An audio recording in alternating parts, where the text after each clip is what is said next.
Chapter 18, Dolf. The ride to Montreal from DC proved to be a dark, cramped, bumpy, and noisy ride.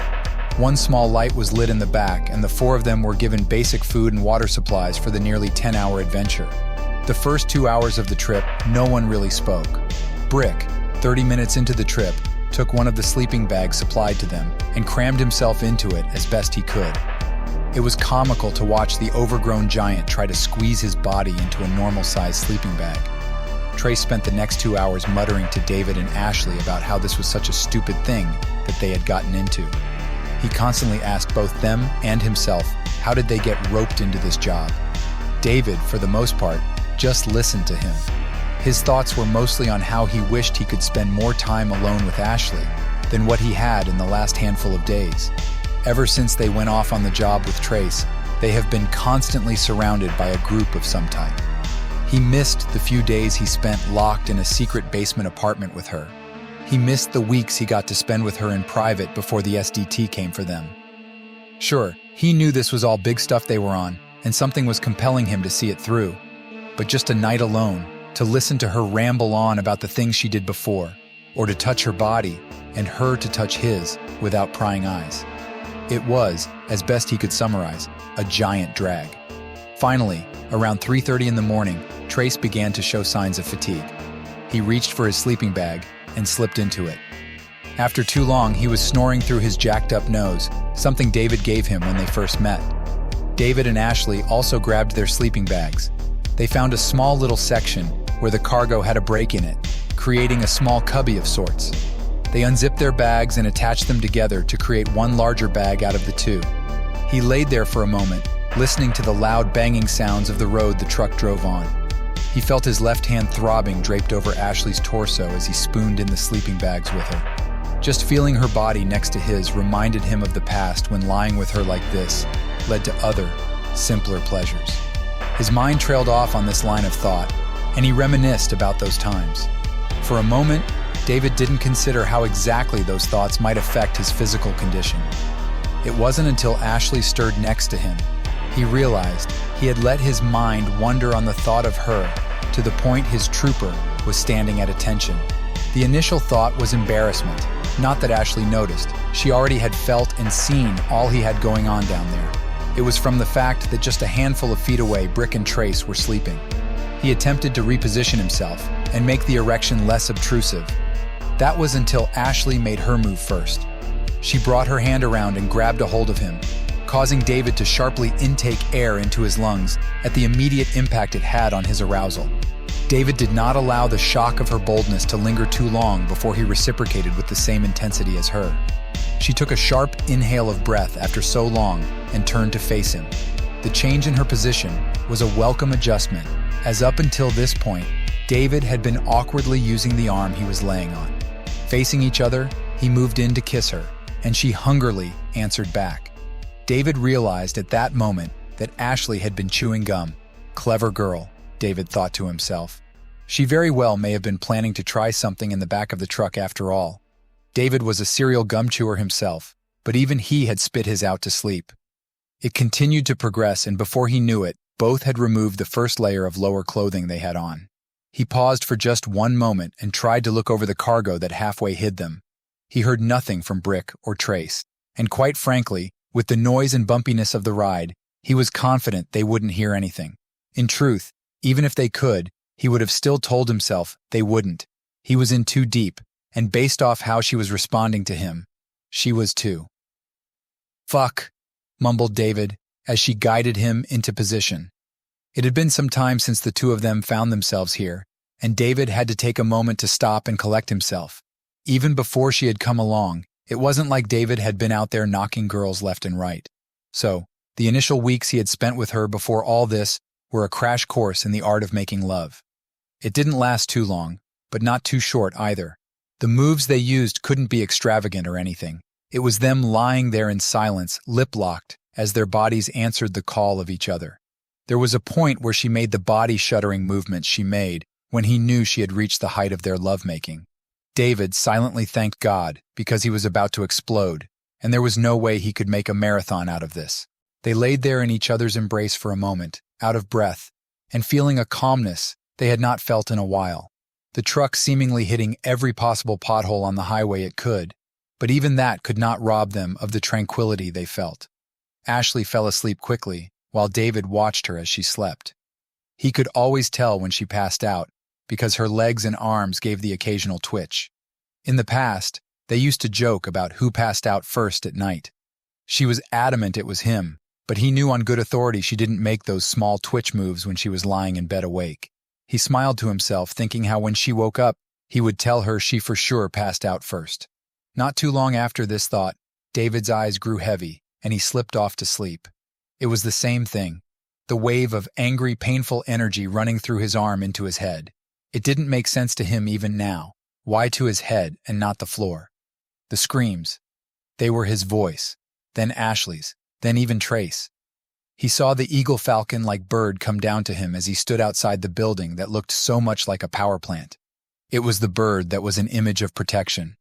He looked up at it, in the pain of the power plant's electrical hold, hoping it would help him break free. It looked at him and spoke in the voice that the image of his father had spoken with. The answers you seek are above. He snapped awake. He was sweating. Maybe from the dream.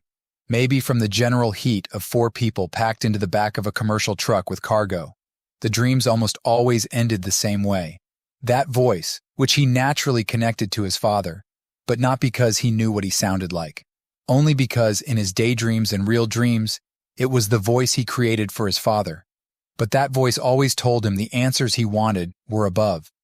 Of course, it made perfect sense to him. Above is the North Pole. The NP1 site held the answers to the rest of his questions.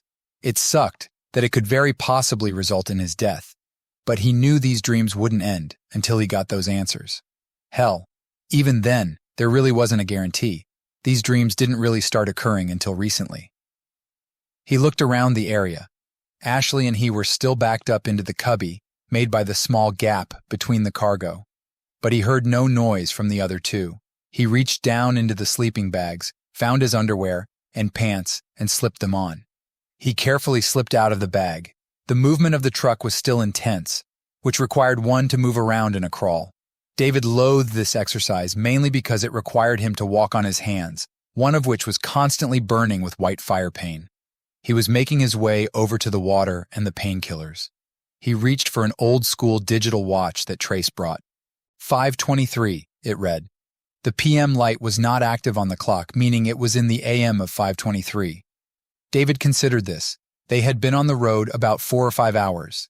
His hand was causing a particularly bad spike in pain, and at the time they were leaving, it didn't occur to him to take a painkiller to dull the pain.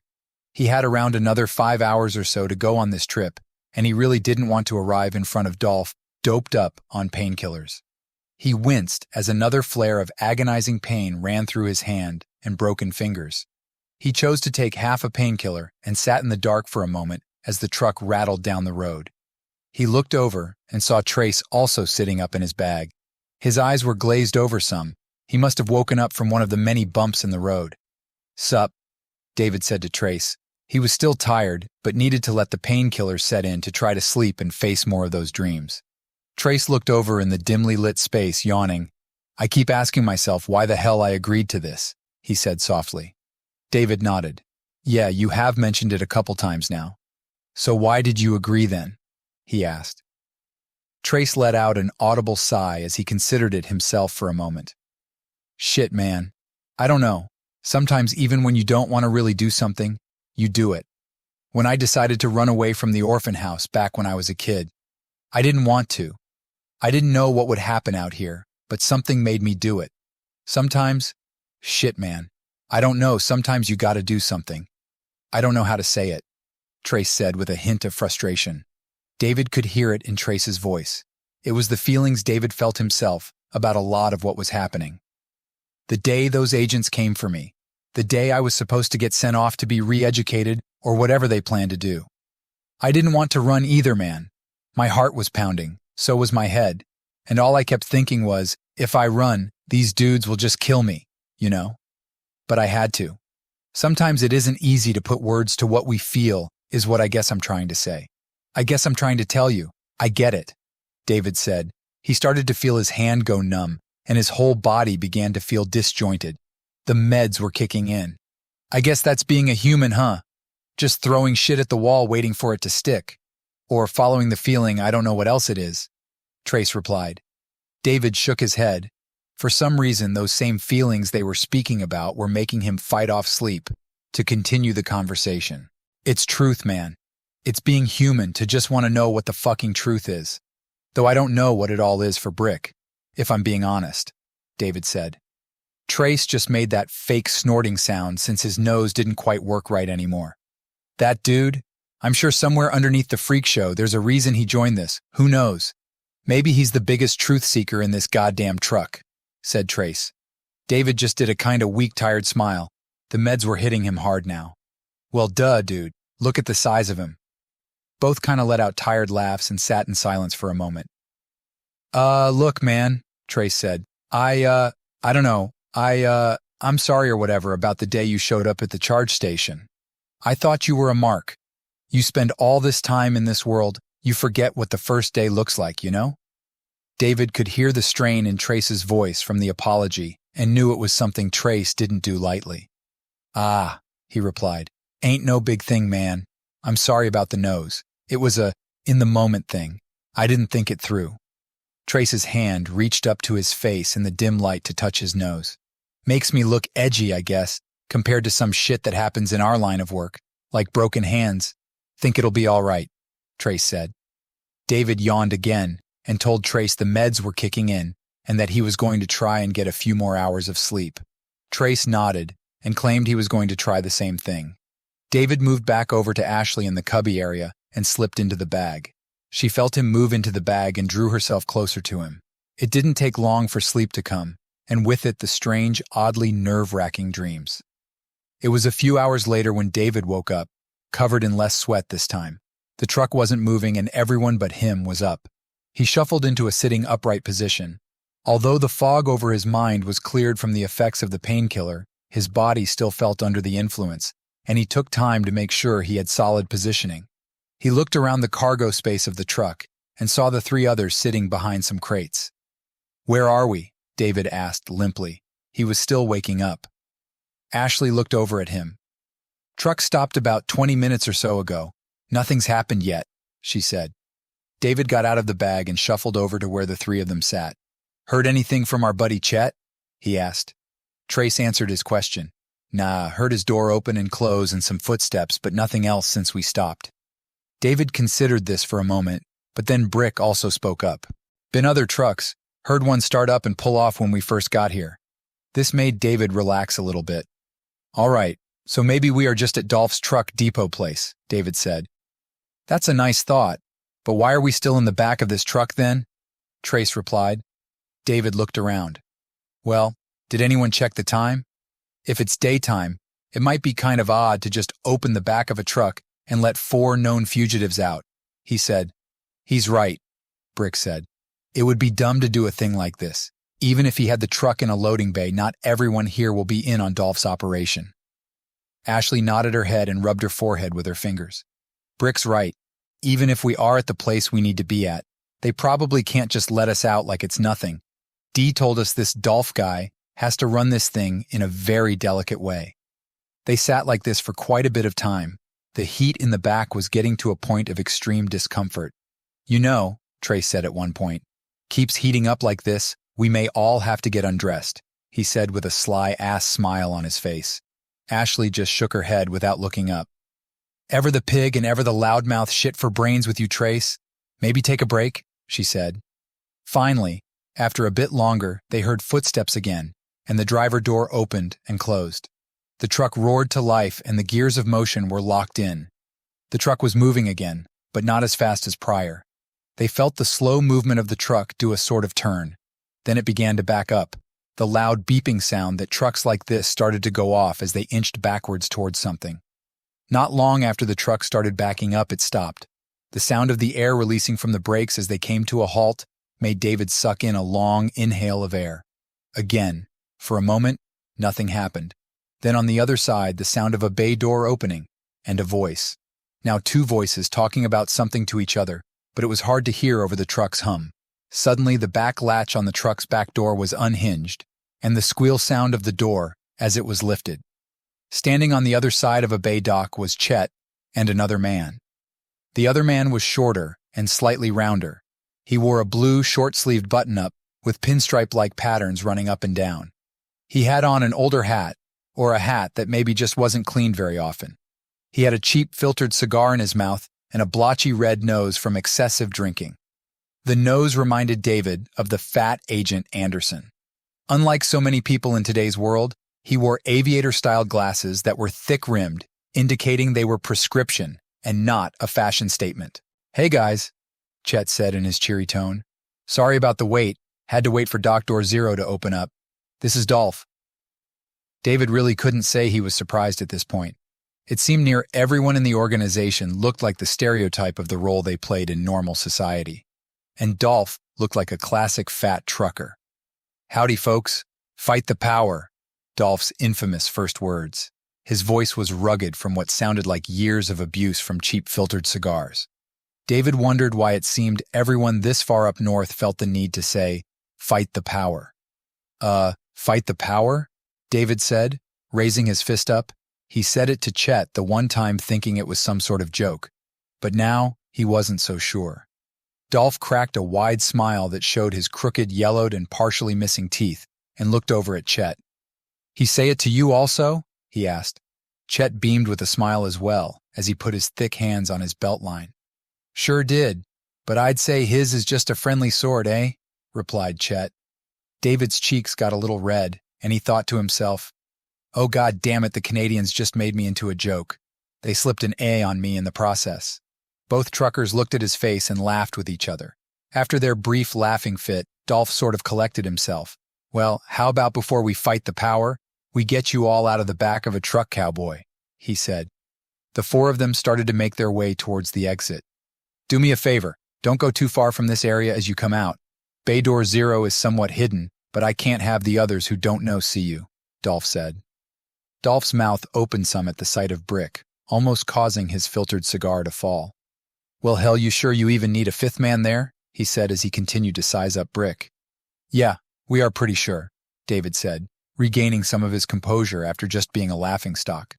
Dolf led them through a door to the left, away from any possible prying eyes leading to a back office. He made his way to a sloppy desk with a small fan blowing and planted his large body into an old desk chair as he flicked some ash into an ashtray at his desk. "My gal should be in tomorrow. She's not on our Fair Lady D's level in terms of killing skill, but she's a solid partner in the game, even for a job like the one you all have cooked up." He leaned back in his chair and did some kind of giggle. "Boy, oh boy, a power plant. Gotta say I didn't think I would find any takers for a job like that. But when I told Dolly that you guys hit the DOE and lived, even she thought maybe there was a snowball's chance with your crew." Trace stepped forward some. "So, this fifth person, her name is Dolly? What's she do exactly?" asked Trace. Dolf bobbed his head around some as he considered the question. "Well, like I said, she isn't on the level D is. But she hasn't ever been on a gig that went south. She's young, highly trained in real-time tactics, and has versatility in the field," Dolf said. "What about the plan to get to NP1? David asked. Dolf nodded while taking a puff from his cheap cigar. "Yeah, that part of this whole thing, the not-so-easy thing. Well, look, I know a guy with an airstrip, and for a price he will take anyone anywhere. It's a small strip just outside of Montreal. He can get you to a settlement called Alert, the northernmost inhabited place in the world, officially anyways. According to you people, there's a whole thing going on up in the North Pole. Anyways, once he gets you all to Alert, he should have access to a chopper, at least he says he will. You five will hop in with him, and he will take you to the closest outpost in the North Pole that is currently unoccupied. From there, you will have to find your way to your NP1 Telor power plant. Deal?" David looked at the three others' faces. Brick showed little to no emotion. Trace looked kind of pissed, but wasn't disagreeing, and Ashley had a look of determination. He looked back at Dolf. "Looks like we are all good here. Just need this Dolly to show up." Dolf smiled. "Any time now, friend.